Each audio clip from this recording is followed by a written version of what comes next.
200 yards. Bear left. We are here at the Forza Horizon 3 preview event, and I'm chatting with Ralph Fulton. I'm the creative director on the game. Great. So, what are we taking a look at here? We're flying through the, well, I wouldn't say Australian outback, but we're flying through Australia in what looks like a dune buggy. It does, yeah. So we're currently in Byron Bay, which is probably the southernmost tip of the world that we've created, and we're in an aerial nomad.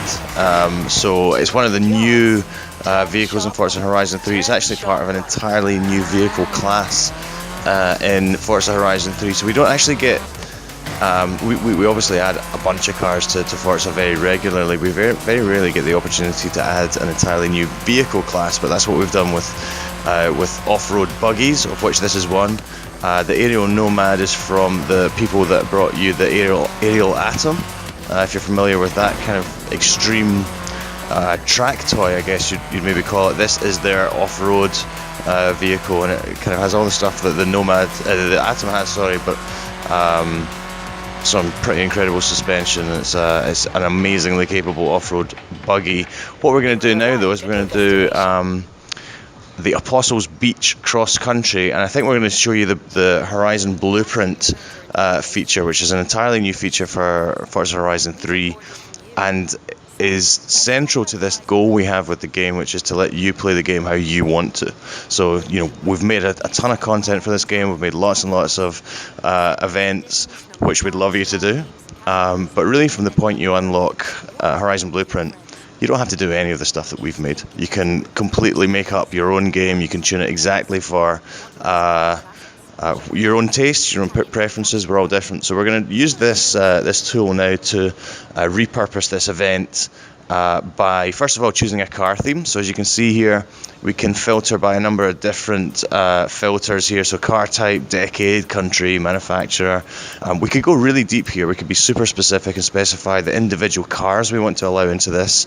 But we're going to go back and do, what we're going to do, I think we'll do some extreme off-road, or maybe just some off-road. I don't know. So when you talk about mixing cars, does that mean you can even mix car types? So if you wanted to have off-road trucks versus Lamborghini, and normally you wouldn't obviously race those in a preset race, but is that open in Blueprint? 100%, yeah, you can do anything you want. We could have Minis versus Hummers if we so desired. And I think the great thing about this is it's another creativity tool that we're creating for the Forza community, which is legendarily creative. If you see the photographs they take, the videos they make, the liveries they create, this is just another way for them to express themselves. I kind of believe we're going to see amazing stuff throughout this. Through this feature that we hadn't even considered, like you say, like crazy car combinations. I think people will make their own games using this. And we're going to go in and do this in the Lamborghini Urus. Nice.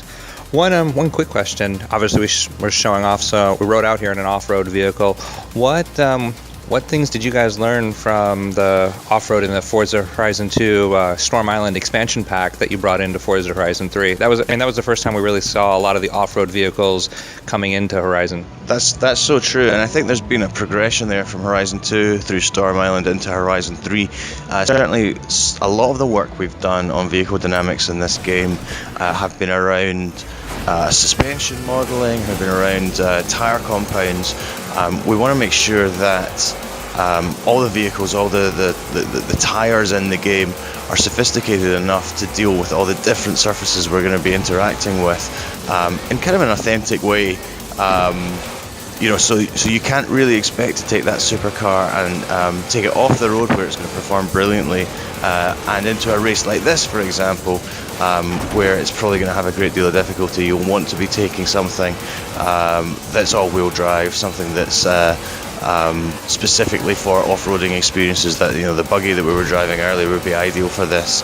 And equally, you won't find those buggies performing particularly brilliantly in a quarter-mile drag, right? So it's the right tool for the job. We have more than 350 cars in the game. We have an incredible diversity of driving experiences and types of terrain within the game.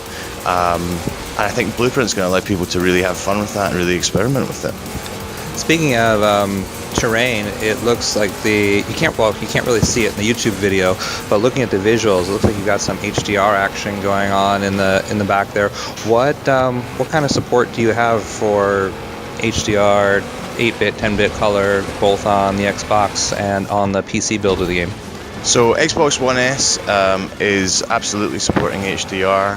That's something that we've been working really hard on. I think the place you'll see it most is in these skies that we've created. So they are shot in HDR. We actually shot them in Australia in this custom-built camera rig that we created and shipped out there. And what you're seeing in the sky is an actual Australian sky that actually happened last summer in Australia. But it's a bit more than that in a technical sense. It's also an enormous HDR light source which lights everything in our world, and it's that light source merging with Forza Tech's physically based rendering solution, that is creating this wonderfully naturalistic look. The way light bounces, the way shadows are cast in this game, I think is a real almost generational step on from Forza Horizon 2. Nice. What about rendering the cars themselves? I know at certain points in Forza Horizon 2 during the race, the cars could look a little basic until you went into replay mode. Have we seen any upgrades there in Horizon 3? We're always pushing the way we build cars, the way we render cars. A lot of that is down to material response and lighting. Lighting touches everything in the game and is absolutely, it can change the way any asset can look. So that's why we're always trying to make sure that light is working correctly with the materials on the car. Physically based rendering means that every surface deals with light in a physically correct manner. So we're always working on material response, trying to make sure that it's working correctly, and when it does, it really beds the car into the scene. They all share the same lighting. We're getting bounced light off the surface of the ground onto the cars, which shares colour and spreads colour and makes the cars just look that bit more realistic, more grounded in the world. And talk about exploring the world. Do you mind if we hop real quick into drone mode, and you can talk a little bit about that and what that brings to Horizon 3? Yeah, absolutely. My first question is, have you unlocked it? Yes. You have, excellent. Right, then we will do that immediately after we get out of this race. Drone mode is a fantastic addition to the game. I've seen people getting really excited about it since we first started talking about it, and we just actually showed it for the first time last week.